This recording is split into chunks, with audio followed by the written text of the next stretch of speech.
बिस्मिल्लाहिर्रहमानिर्रहीम। अस्सलाम वालेकुम नाज़रीन, मैं पाकिस्तान से आपका होस्ट मोहम्मद वकार। जितने भी बहन भाई देख रहे हैं चैनल पर नए तो इसको लाजमी सब्सक्राइब करें, वीडियो को शेयर करें, लाइक करें और कमेंट्स भी ठोक दें। ये आपसे छोटी सी रिक्वेस्ट होती है। तो चलते नाज़रीन अपने टॉपिक की तरफ। तो आज का जो टॉपिक है वो इंतहाई अहमियत का हामिल है। वो किस लिए है, वो क्यों है, ये तमाम चीजें आप इस वीडियो में जान सकेंगे। यानी 3-4 पार्टीज है पाकिस्तान की पॉलिटिकल जो क्या कर रही है, अलावा साद हुसैन रिजवी साहब से राब्ता करने की कोशिश कर रही है, बल्कि राब्ते में है कि हमारे साथ किसी भी तरह जो है वो आप इत्तेहाद करें। यानी अलावा साद हुसैन रिजवी साहब के इत्तेहाद के बगैर जो है ना वो जीत नहीं सकते। ये उनको भी इस चीज का जो है ना वो क्या होता है इदराक हो चुका है कि अगर जब तक तहरीक लबैक पाकिस्तान की हमें क्या नहीं मिलती, हमें सपोर्ट नहीं मिलती, उस वक्त तक जो है ना वो हम किसी भी सूरत जो है ना वो कामयाब नहीं हो सकते।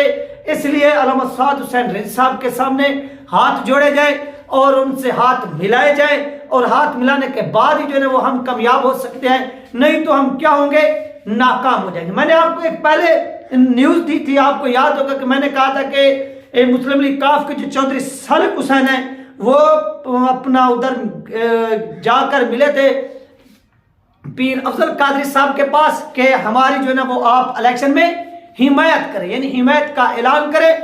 तो इस पर मैंने कहा कि पीर अफजल कादरी साहब ने कुछ टाइम मांगा है, लेकिन ये वहां पर गए हुए थे क्योंकि गुजरात के अंदर आप जानते हैं कि चौधरी बिरादरान का भी काफी असर रसूख है, लेकिन वहां पर पीर अफजल कादरी साहब के भी चाहने वाले मुरीदीन हैं और इस तरह से अल्लामा साद हुसैन रिजवी साहब यानी तहरीक लबैक पाकिस्तान का भी वहां पर बहुत बड़ा वोट बैंक है। और वहां पर इन्हीं के हलकों में जहां पर ये चौधरी सालिक हुसैन, शुजात हुसैन, परवेज इलाही जो है ना वो इलेक्शन में स्टैंड लेते हैं, वहां पर तहरीक लबैक पाकिस्तान के कैंडिडेट ने 38,000 से ज्यादा जो थे वो वोट हासिल किए थे। ये तमाम चीजें जो है ना वो इस वक्त हो रही है और चल रही है। और इसके साथ साथ नाजरीन यहां पर सबसे पहली पार्टी वो है मुस्लिम लीग काफ, यानी ये चौधरी शुजात हुसैन की जो पीडीएम का हिस्सा भी रही, जो 18 माह की हुकूमत गुजरी है, और ये पूरी कोशिश में भरपूर कोशिश कर रहे हैं कि हमारा तहरीक लबैक पाकिस्तान के साथ किसी तरह से इत्तेहाद हो।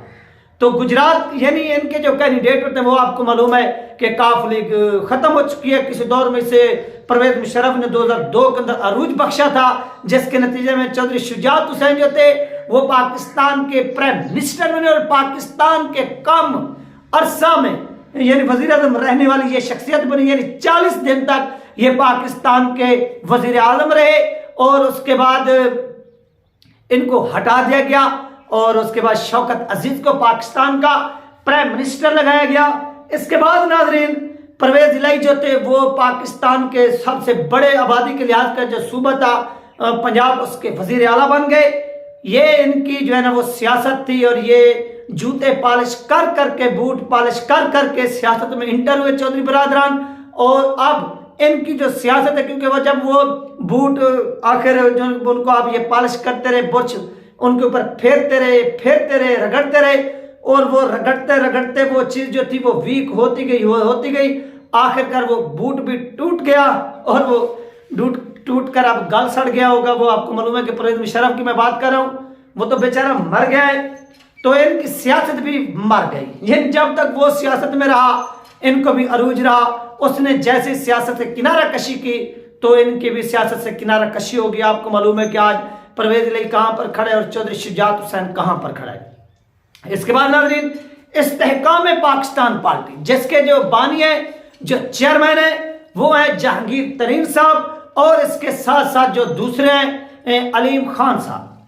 अलीम खान का ताल्लुक लाहौर से है और वो लाहौर के अंदर जिस हल्के के अंदर स्टैंड ले रहे हैं, उनकी कोशिश है कि इस हल्के के अंदर तहरीक लबैक पाकिस्तान की मुकम्मल तौर पर जो है वो एक हिमायत हासिल की जाए। और इसके लिए इस्तेहकाम पाकिस्तान पार्टी जो है वो भी तहरीक लबैक पाकिस्तान के साथ राब्ता करने की कोशिश कर रही है कि हमें भी किसी तरह से आप जो है ना वो क्या करें, सियासत के अंदर थोड़ी प्लेस दें, जगह दें। हम आप लोगों के साथ मिल बैठने को तैयार हैं, हम इत्तेहाद करते हैं। क्यों? क्योंकि उनके नाज़रीन सुनने में आ रहा है कि 18 से ज़ैद एमएनए के जो उम्मीदवार हैं वो मैदान में हैं और 30-32 जो है ना वो MP जो है ना वो मैदान में है, और उनका ताल्लुक ज्यादातर जो है ना वो जनूबी पंजाब से है। और आपको मालूम है कि तहरीक लबैक पाकिस्तान का जो गढ़ समझा जाता है वो भी जनूबी पंजाब है, क्योंकि जनूबी पंजाब के अंदर तहरीक लबैक पाकिस्तान ने पिछली मरतबा, एक तो कराची के अंदर तो वोट वैसे ज्यादा पड़े, यानी मैं पंजाब की बात कर रहा हूं ओवरऑल, तो यहां पर इनका खासा वोट बैंक है और इन्होंने क्या किया, यहां से काफी तादाद में वोट हासिल की। तो इस्तेहकाम पाकिस्तान पार्टी जो है वो नजर रखी हुई है कि हमारे साथ जनूबी पंजाब के हलकों में क्या किया जाए, सीट एडजस्टमेंट की जाए, हमारे साथ थोड़ा ताउन किया जाए, हम सियासत में मिल बैठने को तैयार है। ये वो ख्वाहिश रखते हैं। कौन ख्वाहिश रखते हैं? ये इस्तेहकाम पाकिस्तान पार्टी के जो लोग हैं ये वो चाहते हैं। और इस बार हम सवाद हुसैन रिजवी साहब उनको क्या जवाब देते हैं, वो थोड़ा बहुत न्यूज के ऊपर भी सामने खबर आई है कि उन्होंने वाज़ेह तौर पर कहा है कि वो किसी भी सूरत आप लोगों के साथ बैठने को तैयार नहीं, क्योंकि नाज़रीन बैठा या इत्तेहाद उन लोगों के साथ किया जाता है जो बिकते नहीं है या जो किसी के इशारे पर नाचते नहीं है, जो गाते नहीं। आपने देखा कि यही जहांगीर तरीन 2011 में जब पीटीआई में शामिल हुए, आप सब लोगों ने देखा कि पीटीआई के अंदर काम करते रहे और उसके बाद पीटीआई की 2018 के अंदर हुकूमत बन गई और ये नए लोग 2017 के अंदर, और इस तरह ये हुकूमत का हिस्सा तो नहीं थे लेकिन ये हुकूमत काफी दिनों तक चलाते रहे।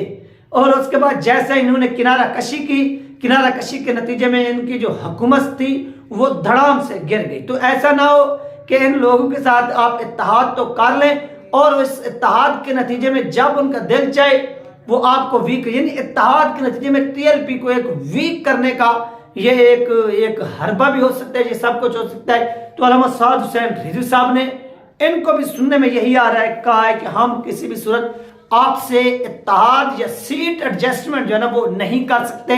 आप अपने राह और हम अपने राह, आप अपने रास्ते में खुद जो है ना वो इलेक्शन लड़े, फाइट करें, हम अपने रास्ते खुद जो है ना वो इलेक्शन फाइट करेंगे, इलेक्शन में हिस्सा लेंगे। ये नाज़रीन किसने कहा? ये तहरीक लबैक पाकिस्तान के सरबराह अल्लामा सवाद हुसैन रिजवी साहब ने इनको कहा है। और इसके साथ साथ नाज़रीन आखिरी जो पार्टी है जो तहरीक लबैक पाकिस्तान के साथ इत्तेहाद करना चाहती है और इस चीज की जो तस्दीक है वो कारी जवाद बहादुर साहब ने भी की कि जमीयत उलमा पाकिस्तान JUIP ने क्या किया है, तहरीक लबैक पाकिस्तान के साथ रब्ता किया और वो भी तहरीक लबैक पाकिस्तान के साथ इत्तेहाद करना चाहती है और वो भी मुख्तलिफ जो हल्के हैं उनके अंदर सीट एडजस्टमेंट करना चाहती है। एक तो हो गया कारी जवाद बहादुर साहब का, मैंने आपको बताया था कि नेशनल असेंबली की और सूबाई असेंबली की जो नशिस्तें हैं यहाँ पर इत्तेहाद होगा, यानी यहाँ पर तहरीक लबैक पाकिस्तान उनको MPA की नशिस्त पर भी और MNA की नशिस्त पर भी क्या करेगी, ये उनको टिकट जारी करेगी और वो तहरीक लबैक पाकिस्तान के प्लेटफॉर्म पर इलेक्शन में हिस्सा लेंगे। और इस तरह हैदराबाद के अंदर जहां पर सर अबुल खैर जुबैर साहब जो जमीयत उलमा पाकिस्तान के इस वक्त हेड है,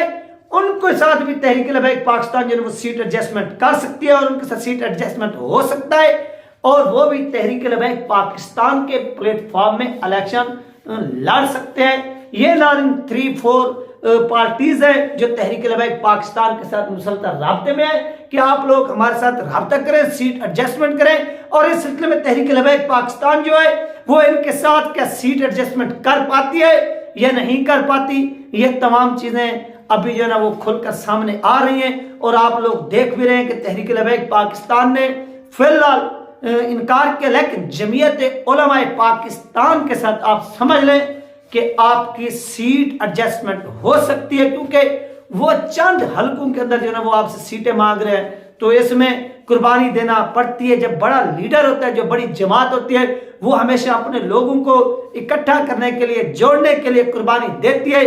और इस तरह से अगर तहरीक लबैक पाकिस्तान जमीयत उलमा पाकिस्तान के साथ अपनी सीट एडजस्टमेंट करती है तो ये एक बहुत अच्छा अमल होगा, क्योंकि अल्लामा सवाद हुसैन रिजवी साहब का जो काम है और जो वो काम कर रहे हैं वो लोगों को आपस में जोड़ रहे हैं, वो तोड़ नहीं रहे। अगर जमीयत उलमा पाकिस्तान तहरीक लबैक पाकिस्तान के साथ मिल जाती है तो ये एक बहुत बड़ी क्या होगी, कामयाबी होगी। और ये तमाम चीजें इस वक्त जो है वो हो भी रही हैं और आप लोग अपनी आंखों से देख भी रहे हैं। ये तहरीक लबैक पाकिस्तान के लोग हैं जो दिन रात मेहनत कर रहे हैं और उस मेहनत के नतीजे में जो अब सब्र का फल है वो तहरीक लबैक पाकिस्तान को मिल रहा है। और बड़ी बड़ी पार्टियां ख्वाहिशमंद है, क्यों? क्योंकि उनको पता है कि ये लोग जो है वो बिकने वाले नहीं है, झुकने वाले नहीं है, ना ये बिकते हैं ना झुकते हैं। इस वजह से इनके साथ ही क्या किया जाए, सीट एडजस्टमेंट की जाए। और इस सीट एडजस्टमेंट के नतीजे में तहरीक लबैक पाकिस्तान किन किन हल्कों के अंदर इनको सपोर्ट करती है और 2-4 हल्के हो जाएंगे, इस तरह से होगा जमीयत उलमा पाकिस्तान। बाकी इस्तेहकाम पाकिस्तान पार्टी को भी तहरीक लबैक पाकिस्तान अभी तक जो है ना वो ग्रीन सिग्नल नहीं दिया और मुस्लिम लीग काफ को भी ग्रीन सिग्नल नहीं दिया।